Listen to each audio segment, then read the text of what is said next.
que es economista, investigador del CONICET. Nicolás, ¿cómo va? Buen día. Buen día, ¿qué tal? Gracias por llamar. Nicolás, bueno, ¿cómo están viendo ustedes la proyección del consumo? Porque estamos hablando de la macroeconomía, pero el tema es cómo impacta en la microeconomía, donde el salario se ve cada vez más flaco, más enflaquecido frente a la realidad que es los aumentos de precios.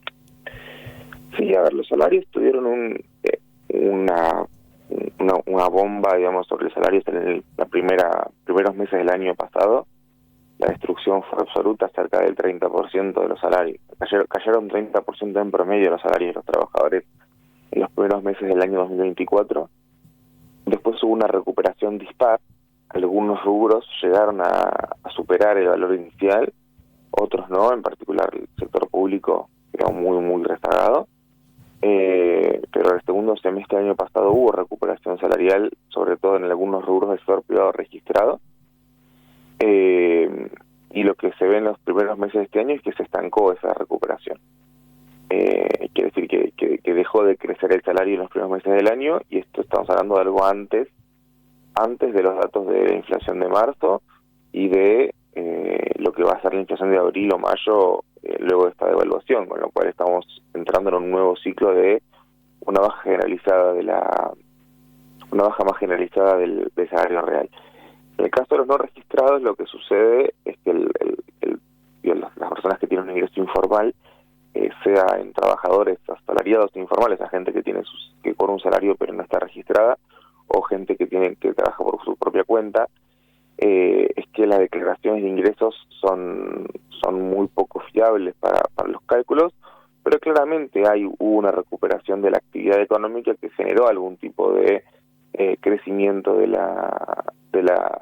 esas remuneraciones mensuales, sobre todo acompañado con lo que fue la política más exitosa y más silenciosa que tiene este gobierno, que es haber duplicado y luego mantenido el valor real de los planes sociales, que es digamos, un elemento fundamental del sostén económico. Recordemos que Milei en su primera medida decidió duplicar la asignación por hijo y duplicar la tarjeta alimentar, y esa después se mantuvo en su valor real por sus actualizaciones periódicas, con lo cual ahí tenemos un elemento que ha sostenido el consumo, sobre todo sectores populares. Después, digamos, ¿qué pasó con el consumo en sí? Sobre las bases de las estadísticas, efectivamente hay un desplome del consumo en la primera mitad del año pasado, después una recuperación siguiendo la actividad económica, pero entendamos que esta recuperación que se da desde mitad del año pasado hasta fines del año pasado y que ahora se estancó, es muy heterogénea, es muy desigual, es muy dispar. En términos de actividad, la industria nunca llegó a recuperarse, por ejemplo, sí algunos servicios, entonces sectores productivos, sobre todo producción de bienes, nunca se recuperó del todo, y seguramente con el ciclo económico que se viene a partir del nuevo régimen cambiario van a estar bastante peor, porque el gobierno apuesta a una nueva precisión cambiaria y a una mayor apertura importadora. Bueno, la realidad es que ninguna medida, ningún anuncio del ministro de Economía fue para el aparato productivo de la Argentina. Y una Argentina sin producción se queda sin consumo, a la larga o a la corta. No solo esto, no figura en el discurso del gobierno, no aparece la problemática de la producción en sí.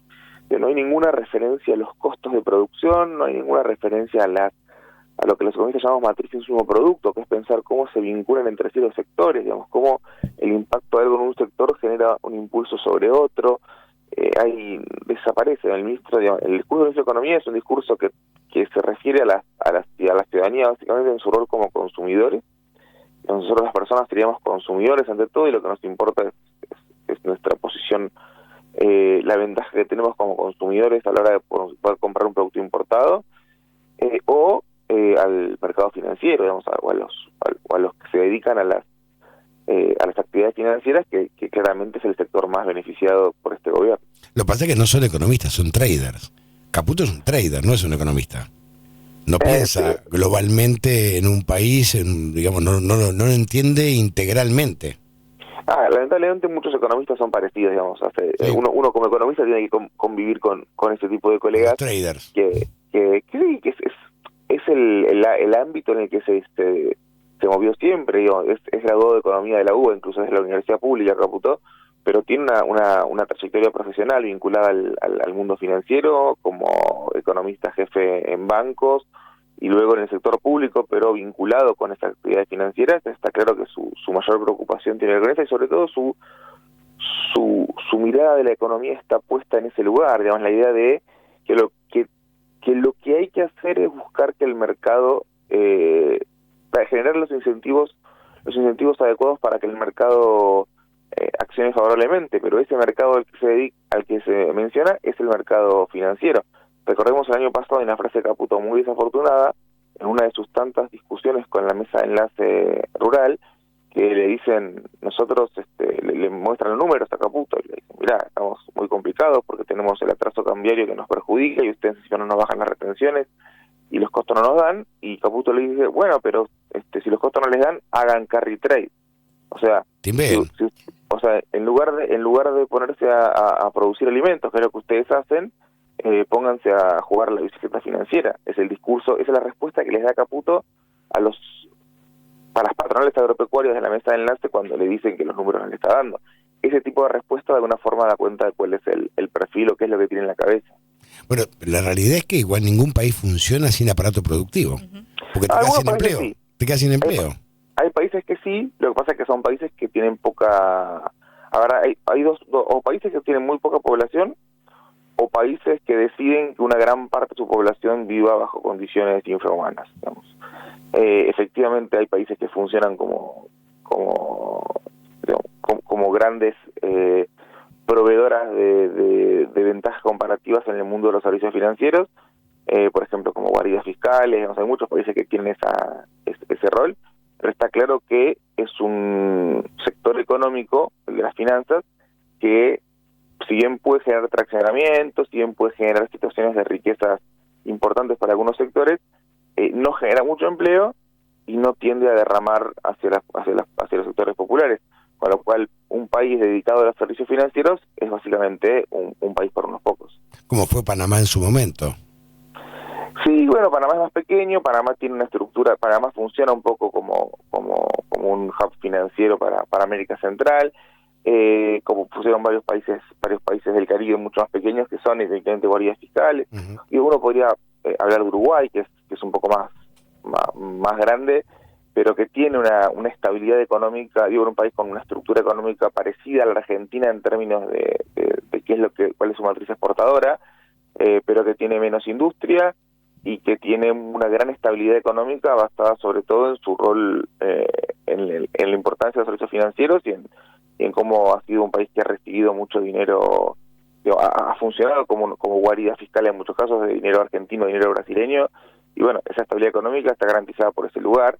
Entonces, pero bueno, Uruguay tiene 3 millones de personas, Argentina tiene 50.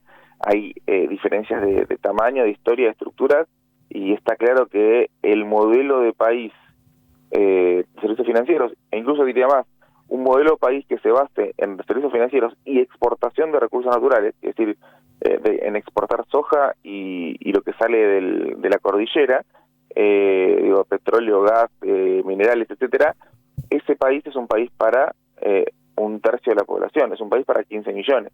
Si fuéramos 15 millones podemos vivir de las finanzas, la soja y el petróleo, pero somos 50,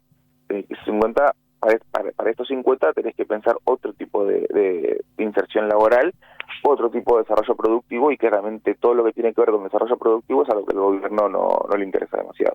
Nicolás, te mando un abrazo, gracias. Abrazo, gracias, que tengan buen día. Nicolás Boskin es economista e investigador del CONICET.